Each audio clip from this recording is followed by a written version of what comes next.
This is a special, or regular meeting of the Hawaii Groundwater Management Agency, August 31st at 3 p.m. Call the roll. Director Thielke? Here. Director Finch? Here. And Chair Richard? Here. Stand for the pledge. I pledge allegiance to the flag of the United States of America and to the republic for which it stands, one nation, under God, indivisible, with liberty and justice for all.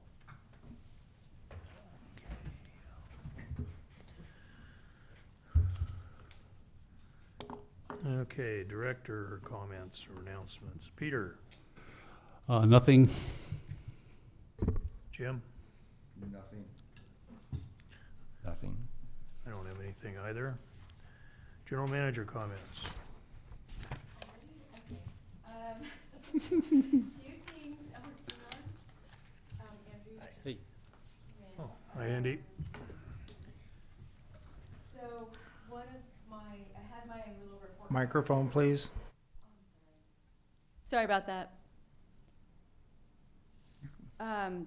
Of tasks that I assigned to myself for the 6 months. Most are complete or in progress. The well verification application requirements, the banking thing, the state controller's annual report, the semi-annual groundwater level evaluation to DWR is complete. If approved today, the budget and the GSP implementation plan will be complete. I'm getting really close on board meeting minutes. You can see there's a good handful in today's agenda. There's gonna be more on the next agenda, and then I think we'll be all caught up. Part of the problem is trying to track some of them that may have already been approved, but I can't find copies of, or they were in a board, they said they were on the agenda, but they weren't in the agenda packet, so I don't know where they are. So there's a little bit more of a scavenger hunt going to wrap up the last 3 or 4 sets of minutes. The website, that is on track.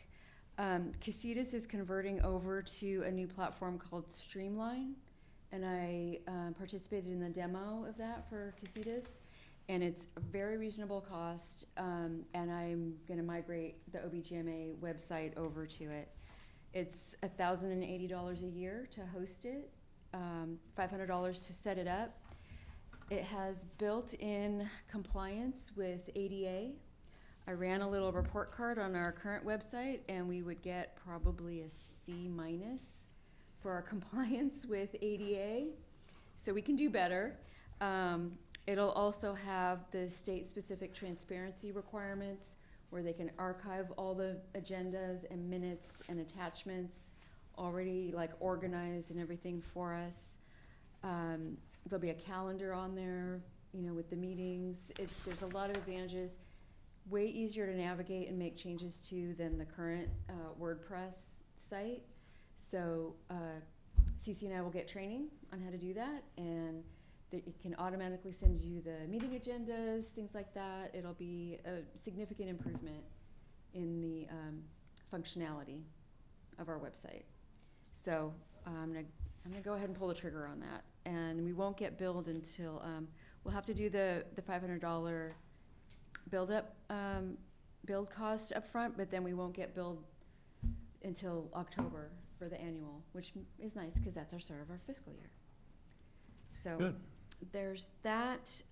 We did get our final payment from Resource Conservation District for the grant. That was like $11,000 that was hanging out there. So we finally got that check, and we can call that done. Cece's been working on sending out the letters to the customers who haven't been reporting and paying, back checking with the county's database on which wells are active or not to make sure they match. Some the county shows have active, but they have not reported to us, so we're gonna track those down. That I think are all the things I wanted to report, unless you guys have questions. Any questions? great on the website. Thank you. Did you say it's about 1,000 a year? They host it, the domain name, they run checks. If there's any more state requirements that come out for transparency, they will automatically update it to meet all of those. How much was WordPress? I was trying to figure that out. I don't remember how much we paid WordPress to host, but I can find out. It was at least that much. Oh, okay. And then we have our IT guy who was posting things for us that we would pay, which we won't have to do anymore. So, Good. Great. Good. Okay, thank you. Next item is a basin report. Jordan? All right, thank you, Chair Aegis. Today, I came up with the idea to call our talk Hillary, Seesar, and Artesia. Sounds like an accounting firm, but alas, it obviously refers to the tropical storm that came through, the fault on which the earthquake occurred at about the same time, and Artesia, which would represent the artesian conditions that we're still seeing barely in the basin. Year-to-date rainfall totals, 76.06 on the top. We're at 44.04 at the valley floor. 2.13 inches came through with that Hillary tropical storm. And that was pretty significant, especially for this time of year. But tropical storms often come with, and hurricanes, obviously, a very low pressure system. And that can really affect groundwater systems, especially that are confined. And we actually see that in the data. So we'll talk a bit more about that. How much is this? You know, these are very significant. We're still, still below that 1940 to 41 for fourth place, but we're still in fifth, above 2004, 2005 for this water year to date. But again, measurable rain every month, but April and July. So the response of the basin, that tropical moisture that came through with Hillary, I think the best thing it did was, initially, I thought the best thing it did was limit the pumping for a few days. Folks, when you had that much precipitation in a couple days, I didn't need to pump their wells as much. And that's great for a pretty warm mid-August time. But we did see geomorphic evidence of flashy flow across the creek, so it probably went across. And what it did was took out some of that dry algae that had accumulated on the creek bottoms. And that's important because that can then increase infiltration capacity of those creeks, especially up in the tops of the fans where we get most of our recharge. So what water is flowing in is infiltrating relatively quickly. So we saw some increase in the shallow aquifer storage, and of course some of the wells continue to flow artesian here at the end of August, barely. And by barely, I mean we really only see one right now, and that's our intermediate shallow depth discrete monitoring well on South Fulton Street. Back in the Key Well area, we see, I don't know if you can see this on the Zoom or on the thing here, but we're at 72.26 feet in the, and CC, are you in control of that? Or can you move the? Oh, what did I do? It's covering it up. Yeah, the money part of the show. Oh, I'm sorry. Well, on here it doesn't show that, so I don't know what to do. All right. can you move it? I don't think I can. Mine looks different than this. The IT guys were, I don't know what to do. What I can describe it, but you can hear what I'm saying. It's so we downloaded data and measured this Key Well yesterday, August 30th. The depth to water was 72.26 feet, and that puts us at about 86% of basin capacity, or 68,800 acre feet. It's obviously come down quite a bit since its peak, April 12th of 37.78 feet, when we were just about 100% capacity. And we compare this then to what we see in other years of similar peaks. And almost every time we have sub or shallower than 50-foot depths to water in this well area, we see a pretty steep decline through the spring and into the summer. and of course fall. But a lot of that has to do with availability of groundwater and pumping, and potentially in a around the horn type of flow from the deeper system into the perch system near the headwaters where the perching clay pinches out. On balance, yesterday, we saw Gridley just under 1 CFS, Senior Canyon just under 1 CFS, Thatcher about 0.11 CFS as we measured it, Reeves at 0.06 CFS, surface flow out at Montgomery was 0.19, and surface flow out at San Antonio Creek was 5.83. And that is coming in, we just probably greater than 1.8 CFS. Of course, where we're measuring is middle of the basin almost. There's certainly underflow that enters above that. But the surface water outflow was about 6 CFS, the delta being some of these artesian wells, some of the nuisance waters, and the perch system flowing into San Antonio Creek. So what was that Hillary benefit? It'll be hard to see here on this on the Zoom. Maybe he can figure out. And these are, I've sent this PDF to you, so you can post this on the web and include it next. Thank you, appreciate that. The next agenda. But in the Sasgrip area up in the northern portion of the basin, we saw upwards of 10 feet of rise in groundwater levels. It rapidly attenuates, but it did jump up there. We saw a little pre-bump with the earlier tropical storm that came through, and then about a 10-foot rise in the Sasgrip area. In the main aquifer system, we saw up to 16 feet of rise.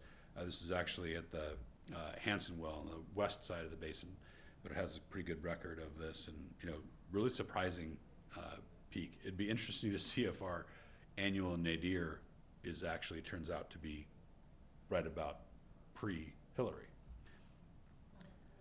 And then down at the southwestern uppermost saturated zone, we saw about 2 feet of rise, which percentage-wise is much higher than 16 feet in the main portion of the basin. So what did it look like yesterday, 30th of August?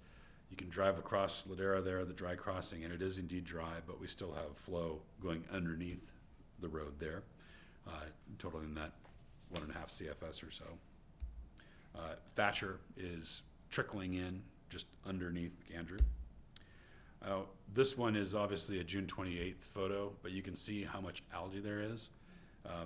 And then if we fast forward to last month, you can see how that dry algae is present and blocking a lot of the flow.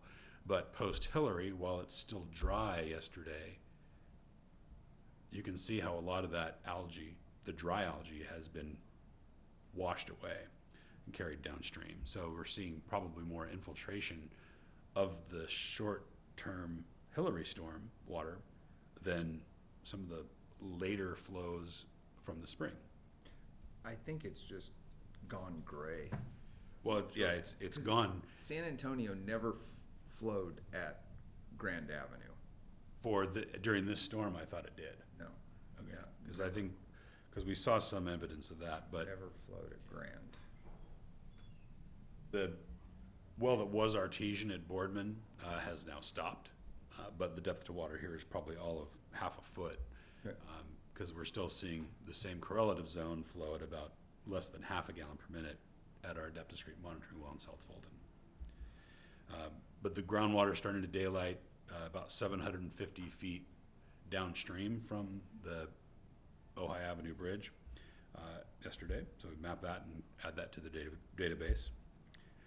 Underneath Creek Road, the flow out of the western side, just a little bit under CFS, of course, and then the main portion of San Antonio Creek, where we measure it every month, right here. We still have yet to put a replacement logger in place here, and I think what we're going to do is, while we toyed around with the idea of creating a concrete system, I'm just going to take a nice boulder and drill a hole in it for the logger to sit, and then it'll roll in there.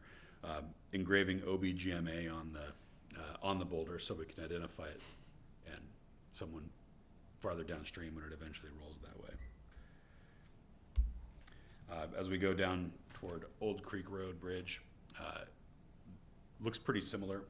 Not a lot of flow coming in from the other sides, still around that 6 CFS or so. And then by the time we get to the confluence, you can see the difference that, the Ventura River is just so much more massively flowing to what's coming out of San Antonio Creek. All right. One of our favorite little graphics again. You still continue to see the decline in water flow advancement on the surface side. We do see the bump. You can see that jump up, especially in the Sascrip area associated with the Hillary water. A little bit of that in the main system with that lower orange line, but no significant change in the flow in the creek or the flow, the elevation of the daylighting water. It seems to be following the pattern that we see every year about this time as the water levels recede to that elevation. All right. This is the fun part. As a geologist, you study earthquakes and faults and all the fun stuff. And then in the hydrogeologic world, it's really just an afterthought. But every now and again, it seems like people are asking me, is the basin going to drain because of the earthquake? Is there something significant that's going to happen because of this earthquake? Well, this is about where the earthquake was epicentered, where that star is, right on top of Sulphur Mountain. And that's obviously on bedrock. It's on the south side of the upper Ojai Basin, which is then separated by Black Mountain and from the Ojai Basin proper. So we're separated by two groundwater basins from this fault, from where we are today, and two ridges or mountains, and that's significant because that certainly helps to attenuate this. The best graphic that I had, quick and easy to show what this meant, was I put that epicenter on the Ojai oil field index map.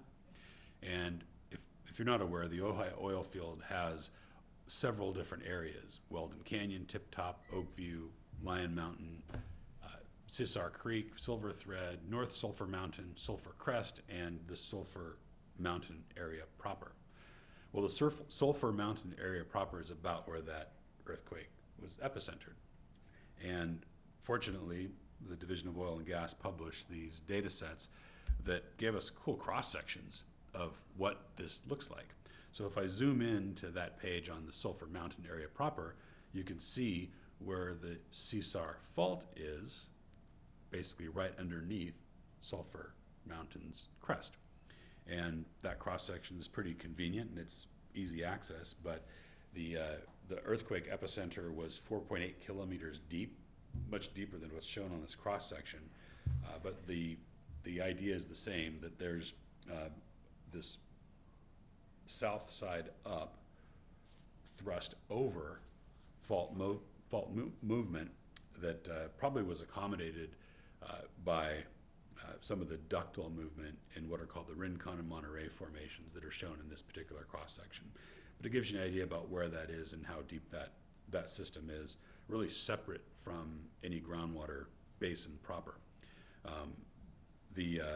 My understanding is there was no reported surface rupture associated with this earthquake. It's relatively minor and deep, and it would have limited, if any, effect on groundwater, either in the upper Ojai Basin or the Ojai Basin proper. If anything, it may have jarred some water levels in some of the bedrock aquifers that comprise Sulphur Mountain. Many of the wells, many of the properties up there rely on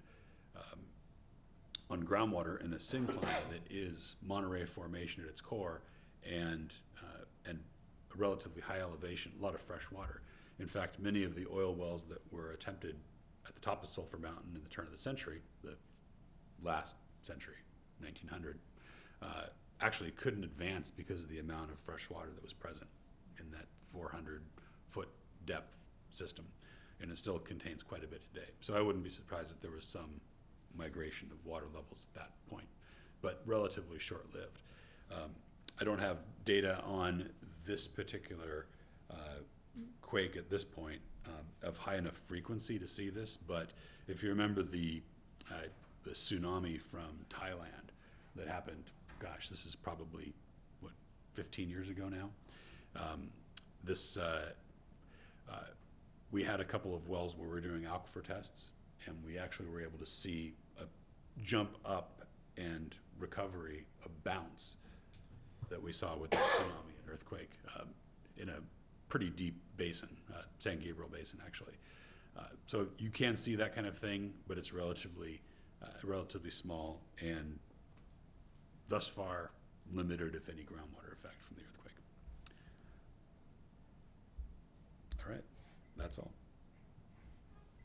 Any questions? Thank you. Thanks, Jordan. Thanks. I'm glad you think so, Cece. The next item is public comments on items not appearing on today's agenda. Are there any public comments, items not on the agenda? Okay, hearing none, we'll move to item 7, the consent agenda. Pleasure of the board. I'd move. Second. Call the roll. Director Finch, Yes. Director Filkey, Yes. and Director Whitman. Sorry. Abstain. And Chair Hayes. Yes. Okay, next is action items. We're going to look at fiscal year 23-24 budget. Julia? So I presented the draft of this at the last meeting. The only changes that I made were to include the website overhaul for $1,000. And then later on in the agenda, there's a discussion about the agreement between OBGMA and Casitas for the general manager services, in which I incorporated like a 3% increase each year. So that's included in the budget as well. Otherwise, everything was the same as you saw it last month.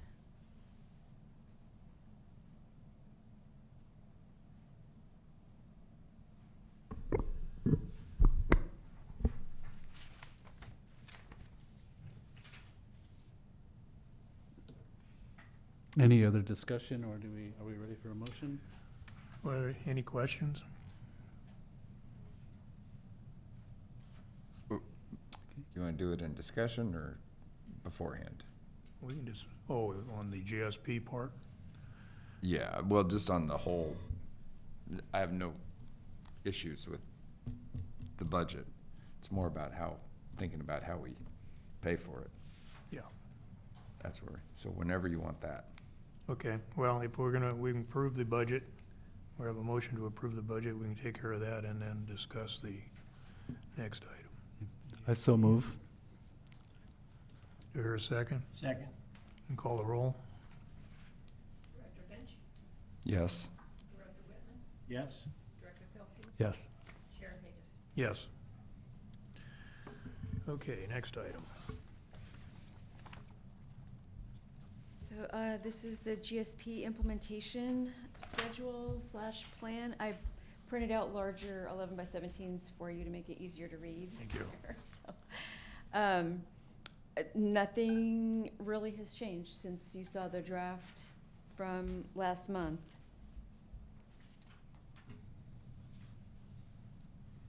So if you have questions, Jim, or you want to discuss, I know we talked a little bit about Prop 218 last time. Peter's on the call, on the Zoom, if that's something you wanted to address. Yeah, and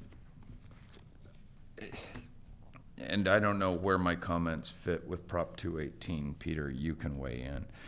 You know, if as a person who pays on wells, it's much easier to ramp up versus, the way it is 25, 26, you'd have to almost triple your fees to attain that. And really, The 5-year average is 216,000. That was really loud. 216,000 on the 5-year average, but it would take 230,000 across the first 3 years to just steady state that, so you didn't have to hit it so hard. And I don't know where something like that, if you can build in that, that you're building up whatever that amounts to, 100,000 per year almost, or not quite that much in the second year, just so that you don't have to triple your fees in year 3 just to kind of drop back down.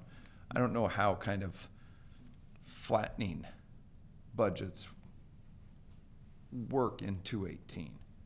I mean, I think what you're almost talking about is having a reserve. Reserve that then gets spent that gets down spent down the road. in year 3, Yeah. and then builds in year 4 and gets spent down again in year 5. Yeah, I don't think none of that conflicts with 218. It's just so long as it's a planned, Yeah. Yeah. proven. Well, just to be clear, I don't mean to interrupt the discussion, but 218 doesn't apply. We're not going to need to comply with 218 procedurally in order to increase an extraction fee. And this is really the SGMA implementation fee, not the fee that OBGMA has had in place for many years, authorized by its enabling legislation. This is the additional SGMA fee that's specific towards implementing the groundwater sustainability plan. And that's not subject to 218. The board will have to conduct a study and make some findings that the fee is necessary and reasonable for purposes of implementing the GSP, but beyond that, there's no requirements specific to Prop 218. I think that's something I can It's kind of 5. develop an Excel spreadsheet for, to spread it out and see, like, increasing it by, to certain amounts, what that does to have a reserve available, and I can work on presenting that for next month. Yeah, it's very, and I mean, this is where, if this is what you think, I mean, more than anything, what this says to me is we gotta work the legislators or something to, the 5-year update. I mean, they've gotta come to some, that isn't doing anything for making our water more secure. That's just money down the drain, literally. Is there money budgeted? I mean, the OBGMA has to do an annual report, correct? To DWR for the GSP? Yeah. Yes, Yes. yes. So we have It's to, the 20. Yeah, that's every year, 20,000 a year okay, so that's in this in the implementation, yeah. GSP. Yeah. Because I'm talking about a different report that the OBGMA has done annually. You know what I mean, George? Yeah, the annual report is included here. Okay, so it's It being is. expensed to the GSP. It's in this spreadsheet, yes. Okay.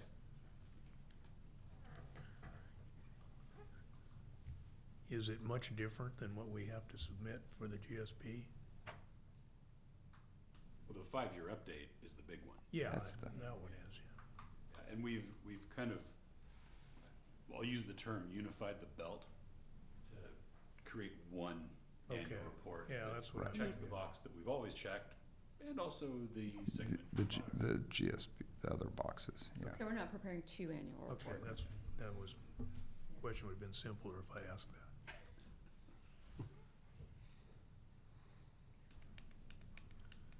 Yeah, I think, I don't know what we can do about this, $400,000 and that produces nothing, basically. Well, 320 of that, Yeah. 320 out of 400 some thousand. What the the updated numerical model? Right. Come on, that's 162,000 right there. Yeah. Right. So No. So do we still don't have any we haven't been accepted yet, have we? No. No, I have not Oh. heard from DWR. I forgot. That's January that we'd expect that. Yeah, no later than. January 30th? I don't know the exact date that it was submitted, in January. I wanted, Last day, but basically. that would be the last day of January, yeah. We haven't heard of any others being approved or rejected since the last batch. There was that batch of a dozen or so that came through, I feel like a couple months ago. That's And it. I I- haven't heard anything since then. I forgot. There was a good article, well, not an article, but a academic paper on demand side of Sigma that I made copies and didn't bring. I will email it. Okay. It was out of Davis. And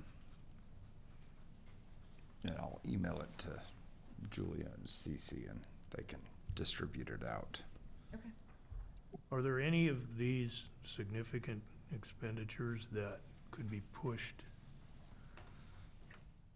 We forward? you push back? Well, pushed Into the future. into the Past future, 5 years? yes.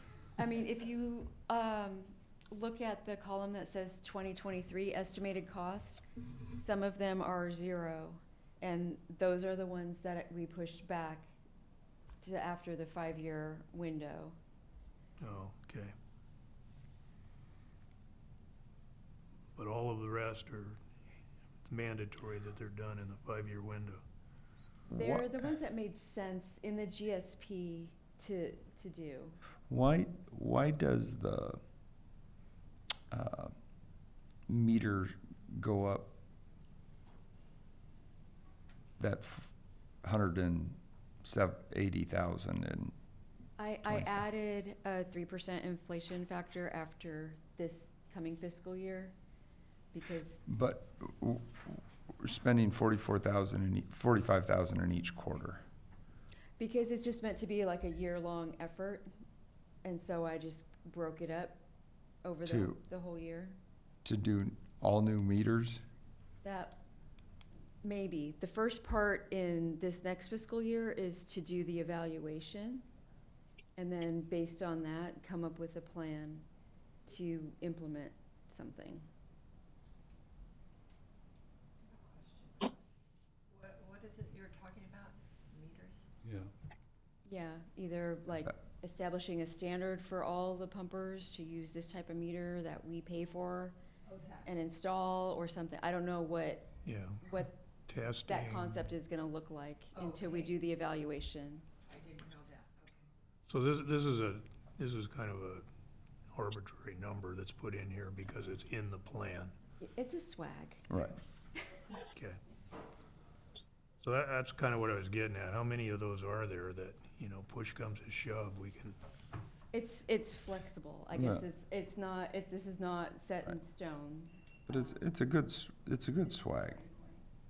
But it's that, the 5-year plan and the updated numerical model, and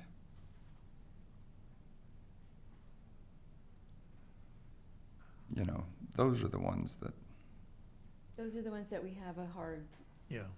deadline on. Jim, what would you say if you broke down the meters in the Ojai Valley,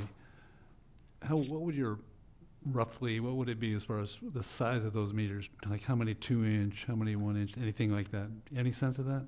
none.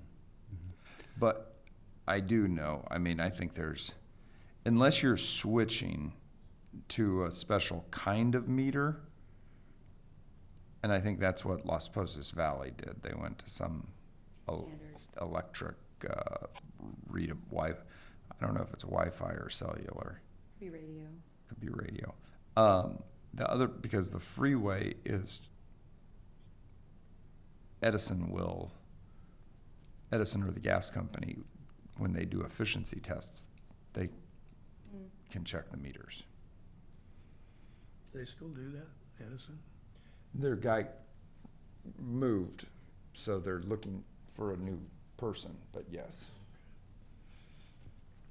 I'm awaiting his replacement, I should say. The other thing is the unknown is what extra requests the state's gonna have if they approve our plan Yeah, or deny the plan and ask for even more. and maybe grant funding will become available that we could try for to, Yeah. you know, help offset some of these. Yeah, I mean, we have to be watchful for that.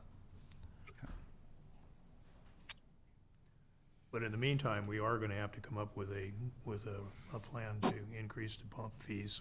Yep, I added that to my list. Hmm?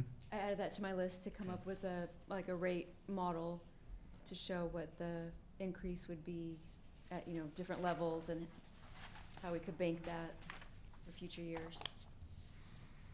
Okay, any other questions or comments on this? Any comments? There's sweep funding coming up soon that opens up in November. You might want to take a look at that. Who's that speaking? Walter Peterson, hello there. Hi. I didn't, it was kind of garbled. Could you repeat? Oh, I'm sorry. So sweep funding, it's part of Sigma funding. It's for efficiency on farms. There is sweep funding coming up. If you put your grants in place, it's matching funds, but up to $200,000 per farm for whatever efficiency things you can do. And meters falls into one of those categories. Is that something that the individual farmer has to apply for, or as an agency we could apply for? I think both. I believe that agencies could also apply for it. Okay. But individual farmers certainly could. And it's something you could put out as a notice to everybody. Hey, you know, you can go after this and virtually get it paid for. Okay, I'll do some research into that. Thank you. Thank you. Thank you. Any other comments? Okay, next item is the proposed ordinance to protect southwest upper saturated zone. Did we vote Do we on need to that? approve Oh. this one? On this, On the GSP implementation plan? Yeah, it's, Sure, if you wanna it's as an formally action pass it. item, Okay. just so I Yeah, can that's- get you I guys to do buy have in. a motion. I so move. Second? Call the roll. Director Finch, Yes. Director Zilke, Yes. Director Whitman, Yes. Chair Hayes. Yes. Okay, next item, proposed ordinance to protect the southwest upper saturated zone. Yeah, so this one, between Peter and Jordan and I, came up with this draft ordinance to protect the swoozy that Jordan likes to call it. As part of, again, showing the DWR that we're making efforts to protect that upper saturated zone, being proactive about it and having an official ordinance in place, to prevent people from using that as a water supply source. There's exceptions in there under Article 2, Section 2. For example, monitoring wells or, you know, trenches, we're running into this in Ojai Avenue, trenches that have high groundwater in them, you know, for dewatering. I don't know, Peter, what else do you want to say about it, or Jordan?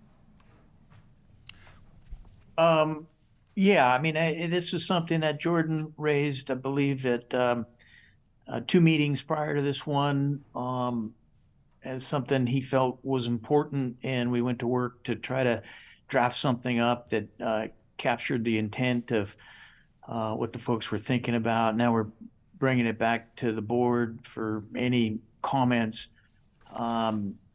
The idea is that we bring this back, if the board's so inclined, to set a public hearing for potential adoption at the next regular board meeting.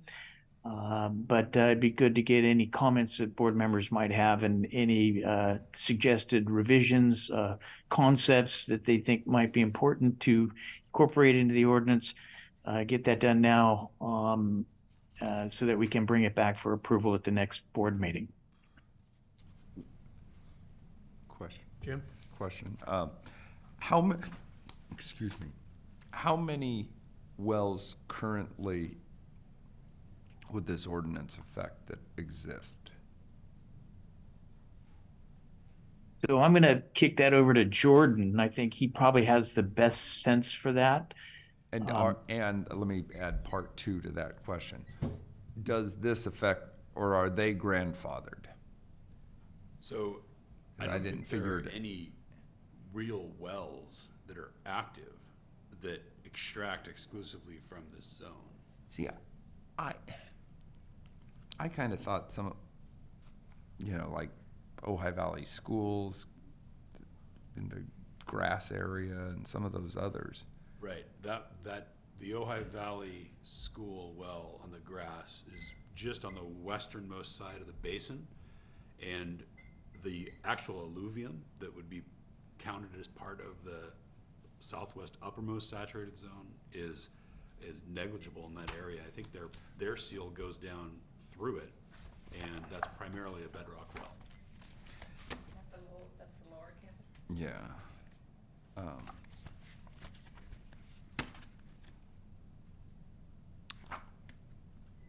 And some of those Soul Park wells aren't shallow.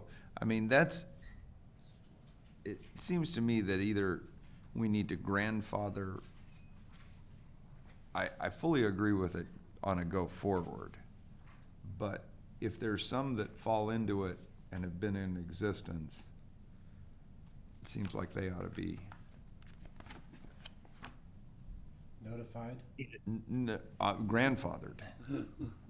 Well, just to clarify your question, so there is no grandfathering proposed. If you look at the, Right, no, that's my, section 1, item 2, is a prohibition on operating any extraction facility that penetrates the SWUS, so to speak, for the purpose of extracting groundwater. There is, however, a hardship exemption. It's not really a grandfathering provision in any way, but it does provide some flexibility to the board to look at wells on a case-by-case basis. If somebody were to come to the board and request an exemption from this ordinance, the board could look at the well and exempt the well based on the findings that have been set out here in the ordinance, but it does provide flexibility. Maybe it doesn't get you all the way you want to I go on this. interpret the exemption for going forward.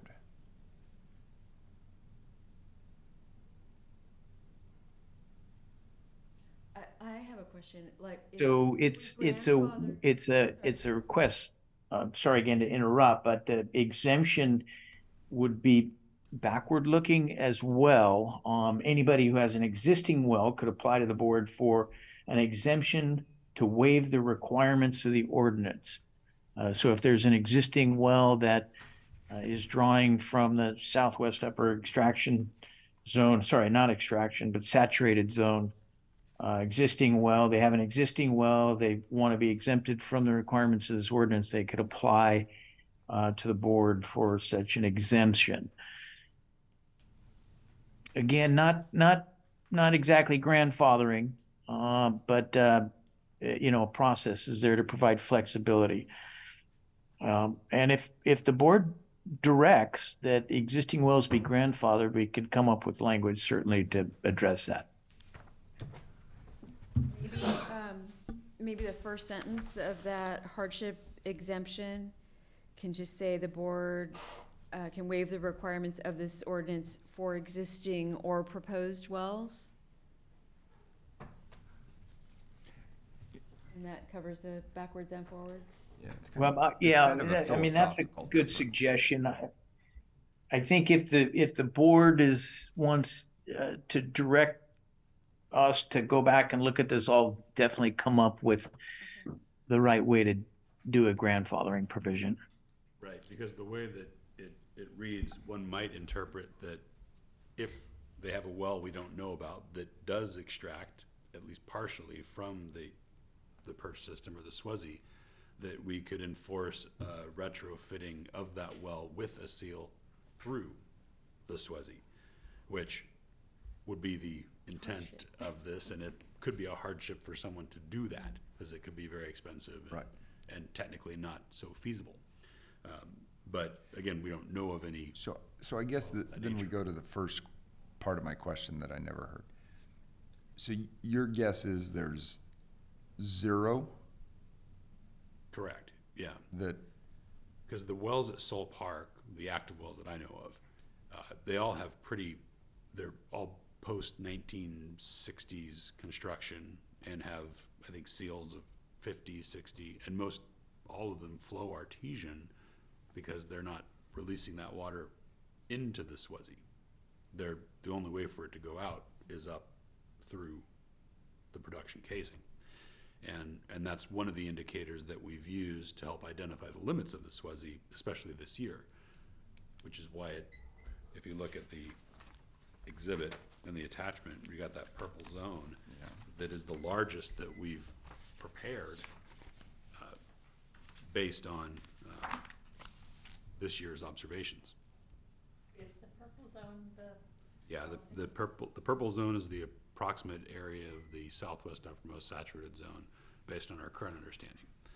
Now, if we were to drill a monitoring well at some point and find it is not present in one of those areas in the purple or extends further to the east or north, then we would modify this. And it is that understanding, this map, that will be incorporated into the ordinance, subject to change based on future understanding.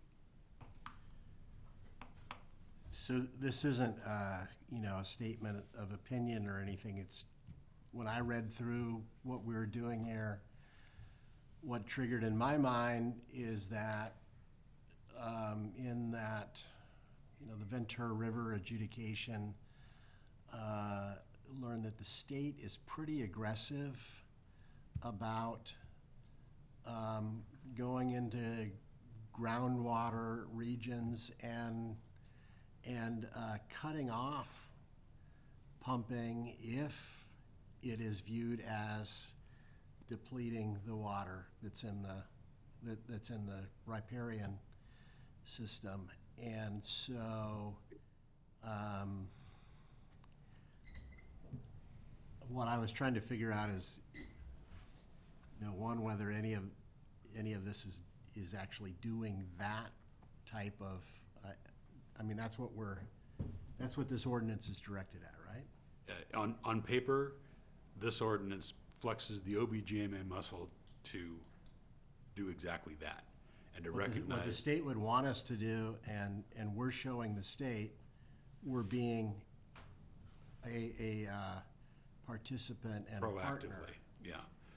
And I'm thinking that the state would probably want us to be as, I don't know what the right word is, but I would say that if we're going to potentially exempt a driller and we want to impress the state with what we're doing, it better be on a serious hardship type of a showing that they would have to make in order to get out of the,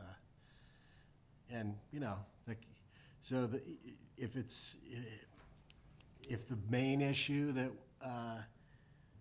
Jim's concerned about is the potential that somebody's not gonna have the financial resources to comply, then that's probably what we should direct a hardship exemption to.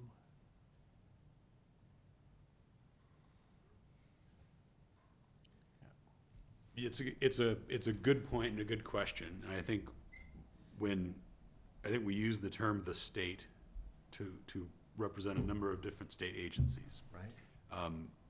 Let's talk about the DWR agency as first and foremost, because they're the ones that are reviewing our GSP and have seen some of the criticisms of all GSPs in the state as not doing enough to protect groundwater dependent ecosystems. So I think that's the first intent of this ordinance, is to take a look at what we can do now proactively to address either spoken, written, or unspoken or unwritten concerns that stakeholders and or the state Department of Water Resources would have in the review of our GSP. And by doing that, we put forth this ordinance to say the OBGMA is doing this proactively in a way to protect groundwater dependent ecosystems that may exist in this area. I think that's that side of the state. Then there's the State Water Resources Control Board, which is a little different animal and has a little bit different interests and is separate from the Department of Water Resources. And that's where the adjudication issues come into play and some of the concerns that they may have in protecting the habitat, but really from a different angle. And this ordinance sort of does the same thing in saying, hey, the OBGMA recognizes that there's this potential connectivity from that uppermost saturated zone. And this is what we're doing to make sure we're not depleting that, which also ties in back to undesirable results that we're trying to avoid under SGMA and our GSP. So it's somewhat holistic to address numerous agencies within the state and do something that, put on paper, that the OBGMA is doing by ordinance that is really already being done by a number of different entities, but never really tying it all together. And I use the term unifying the belt, and that's kind of what this ordinance does. So it sounds like if we probably don't have people who are gonna be impacted like this, and the main purpose is to show the state what we're doing, that we probably shouldn't have an exemption provision, but just write it so the potential for writing that in when somebody shows up and says, hey, I got a problem, that we can look at doing an exemption at that time. I don't know if that's, Which is how, I think what you're saying, if I understand,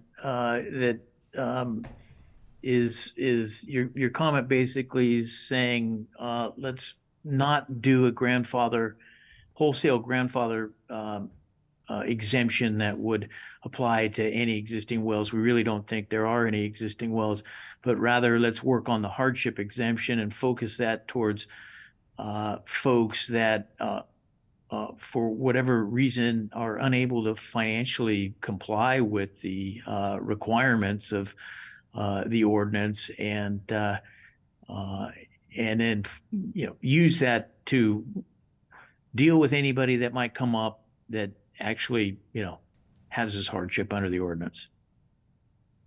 Is that yeah. an accurate characterization of your comment? I guess I'm looking for guidance as to whether the thought of whether, what's the state holistically gonna think about putting exemptions in if we're showing that we're trying, to advance this program, but we're kind of putting loopholes in it, but the loopholes are for a group of people who we don't think exist. So if we can take the loophole I'm using for exemption, but if we took the exemption out, then we look like we're being extremely aggressive about this issue. And but recognizing that there might be somebody we're not aware of who's out there and is gonna just write the ordinance in such a way that it's not gonna prohibit us from going back and creating a hardship exemption. which is kind of how it is. And there's no reason to grandfather if there is no grandfathering, no grandfatherable wells. I just thought that there were some of the, and the other thing, if there aren't any grandfatherable wells today, given the cost of drilling, their chances are even less going forward. Yeah, no grandchildren. Yeah. I have a question. Isn't Persimmon Hill in that area? Persimmon Hill is within this area, and most of the wells that are there are already seal out through this zone. Yeah, I think, I don't think we thought about existing wells much, but I understood the purpose of this was considering the fact that Jordan's opinion is there are few, if any, existing wells in that zone. Then the purpose of this ordinance is to look at the future and prevent any new wells from being drilled. So, yeah, I think it does that. You probably don't need exemptions. I feel like taking out the hardship exemption would have more teeth, I guess. It showed DWR that we're serious about it. We have these, the other section 2 exemptions. So maybe we don't need the hardship. Well, I mean, there's different purposes there. The section 2 exceptions are not for really consumptive purposes like agricultural purposes, right? These are, if you go through those exceptions, dewatering or remediation, which discharge locally to surface, or sorry, legally to surface waters, monitoring wells, You need them. dry wells to direct stormwater into the upper saturated zone, and extraction facilities that function as surface water diversion. So that's really, that's a surface water right issue, and those are presumably permitted by the State Water Resources Control Board.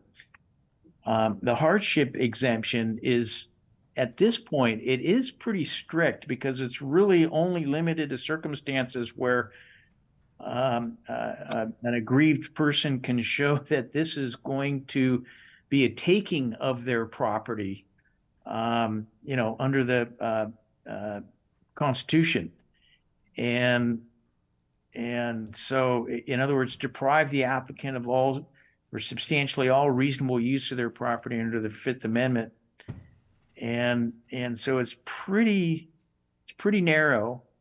And what I'm hearing is, we either get rid of that hardship exemption entirely, or we keep it pretty narrow and tight. So the way this hardship exemption is written, and as you've just explained it, it's like if they're forced to comply with this regulation, they're gonna lose the use of their property. Is that correct? They would need to make a showing, effectively the same showing that would justify, a taking of their property Right. By the government. I think the state's probably gonna be okay with us having that type of a provision in there. One thing, most of this zone that we're talking about, if not all of it, is in the city of Ojai. Does the city still have a prohibition on drilling wells? I don't know if we do or not, actually. It'd be a good thing to, Yeah, I'll find out. Wasn't that the county? Well, my understanding was we ran all of our permits through the county. The ones in the city, but not the ones in the county. Right.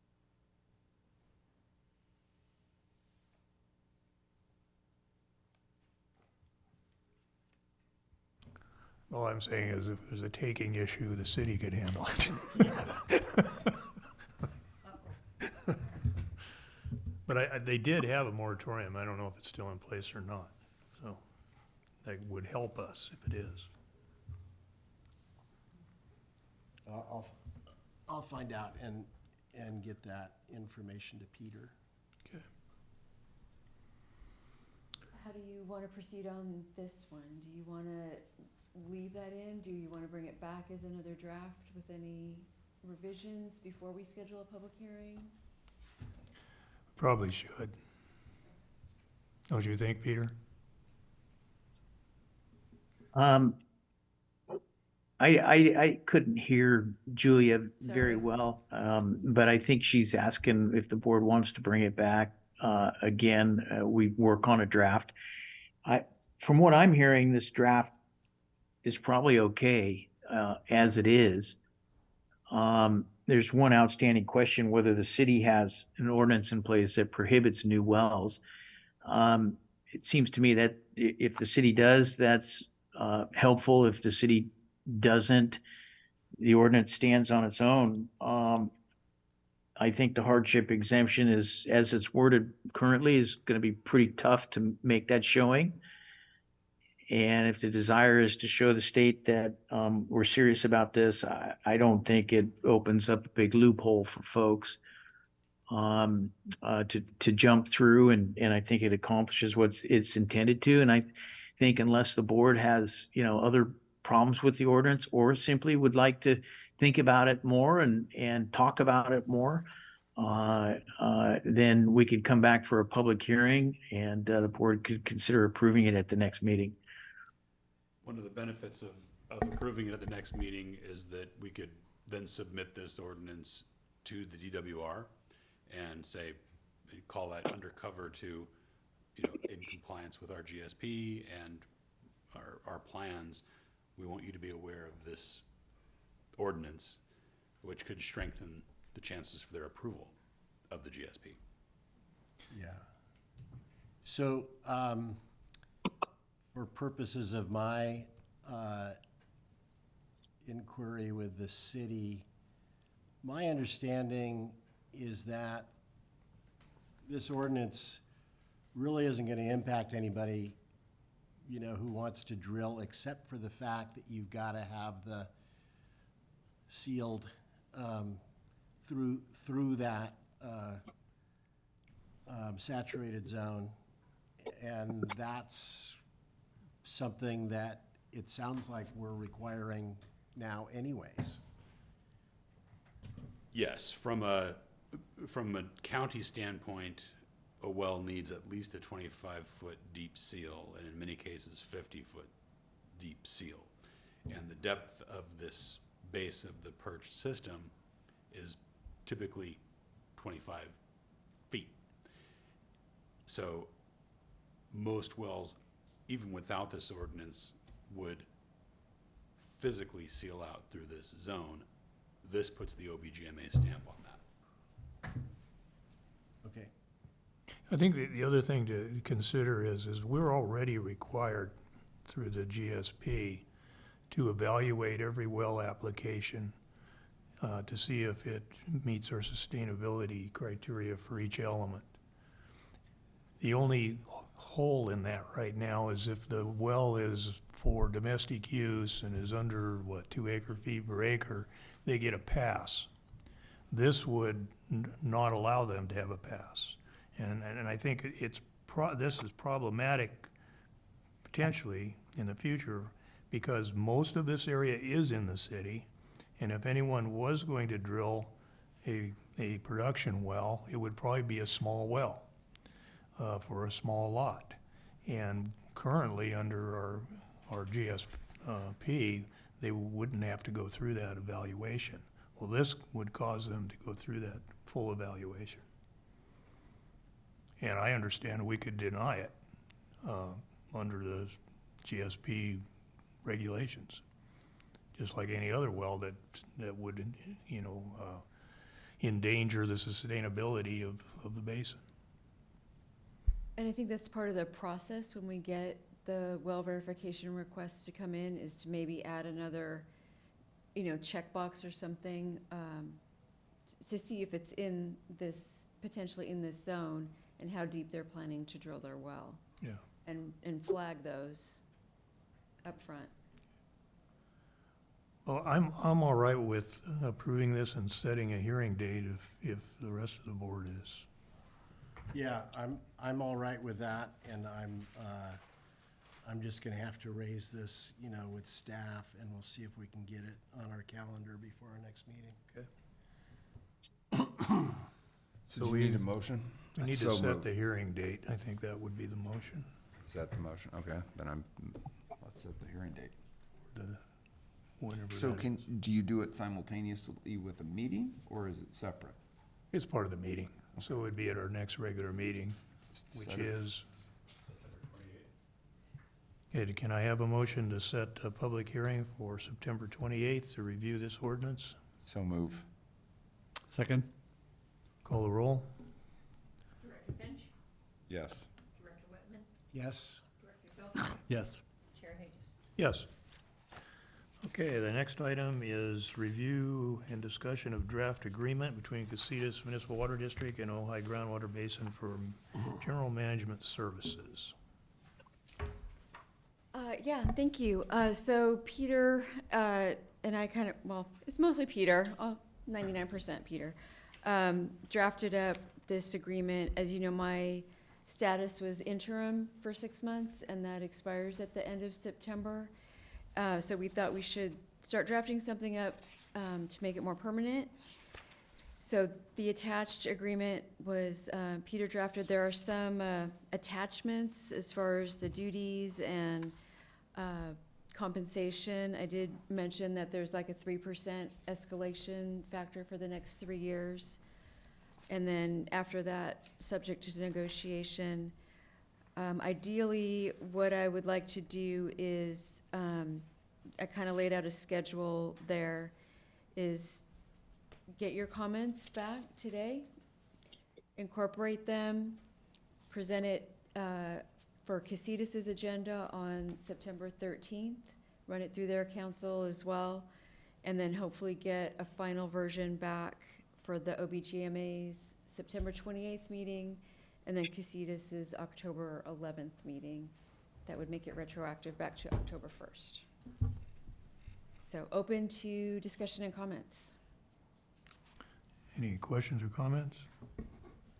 Jim? So I know this was putting you in an interesting position to I would say that 2 years ago, I would have thought 3% was the appropriate number. Today, I would say it ought to be 5%, at least, I would think, given where inflation is. And I use it both sides of this equation also, so I've figured I should say it.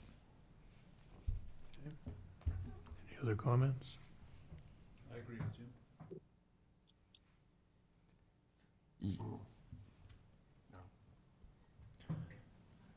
Any comments from the public? I'm good. Okay. All right, well, if with that amendment, and we change that to 5%, then we could send this to Casitas and get their input on it. You're well worth it. Yeah, I think so too. I appreciate that, thank you. Taking care of the websites would just by that alone. I just knew who to call to do things, actually, I don't do anything. All right. Well, I think that's it, unless anybody has any other questions or comments. We are adjourned.